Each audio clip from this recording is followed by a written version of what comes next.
Report का पूरा आधार आप लोगों के सामने है। मैं उस पर ज्यादा बात नहीं करूंगा, पर एक पेरा में पढ़ के बताना चाहता हूँ। केक के वित्त वर्ष 2023-24 के अनुदान की मांगे, टोटल ग्रांट और विनियोग के बीच भारी अंतर है और बचत को घटिया प्रबंधन का नमूना बताया गया है। घटिया प्रबंधन का नमूना बताया गया है। इसका मतलब है कि आपका असली चेहरा केक ने बता दिया है।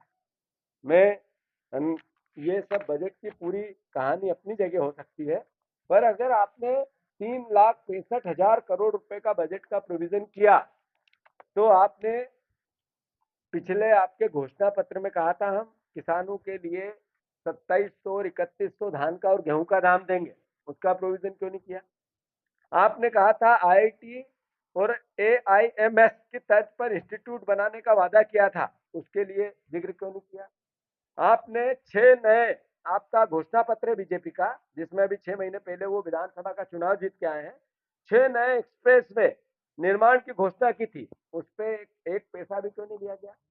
आप ये बताओ कि गरीब छात्रों को मुफ्त शिक्षा का वादा था, उसके लिए प्रोविजन क्यों नहीं किया गया? मुफ्त शिक्षा क्या हुआ उसका? लाडली बहनों को पक्का मकान देंगे, बजट में 40,000 करोड़ रुपए रखे हैं, 3,000 देने का वादा था। ये एक साल में 40,000 करोड़ रुपए का कहां से पक्के मकान आएंगे? कहां से उनको जो गैस सिलेंडर मिलना था वो मिलेंगे? और क्या लॉजिक है इसका कि आपने 3,000 रुपए बहनों को देंगे? उसका प्रोविजन कैसे संभव हो सकता है? भावांतर की योजना में आपकी नीयत देखो।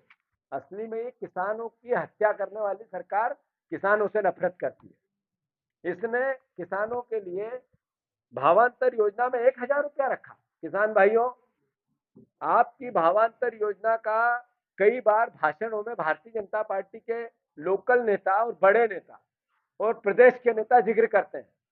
बजट में 1,000 रुपया आपके भावांतर के रखे हैं इन्होंने 3,000 रुपए ऋण माफी के रखे।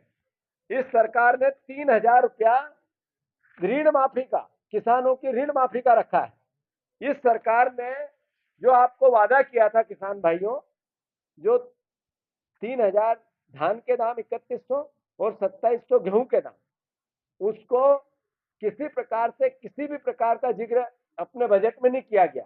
तो अल्टीमेटली किसान की हत्यारी ये सरकार किसान विरोधी है। ये बात आपको और हमको समझना पड़ेगा।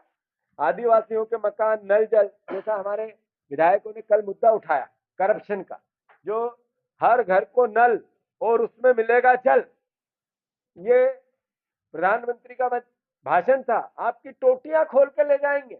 अरे प्रधानमंत्री जी, टोटियों में न नल है न जल है, और उसका सारा करप्शन आपके नेताओं की जेब में है।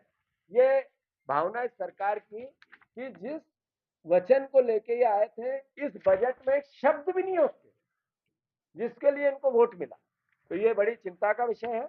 मैं मानता हूं कि बजट के सारे प्रोविजन, सारे प्रावधान, जैसे किसानों के लिए इनको जितनी योजना में मद रखना था, बोलते हैं उसको पिछली बार से भी अब घटा दिया। यानी कि जो ग्रामीण विकास का मद रखना था, वो पिछली बार से इस बार घटा दिया। जो इनको अलग अलग मद को लेकर अलग अलग प्रक्रियाएं, चाहे वो आदिवासी आवास की बात हो, चाहे आदिवासियों की छात्रवृत्ति की बात हो, चाहे, मतलब अल्टीमेटली वित्त मंत्री का काम सिर्फ झूठ बोलना है।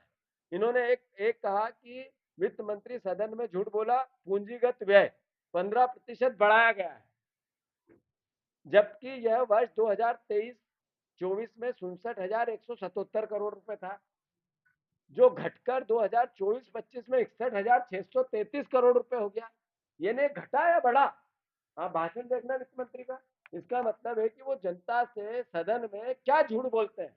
इसीलिए तो वित्त मंत्री का इस्तीफा होना चाहिए।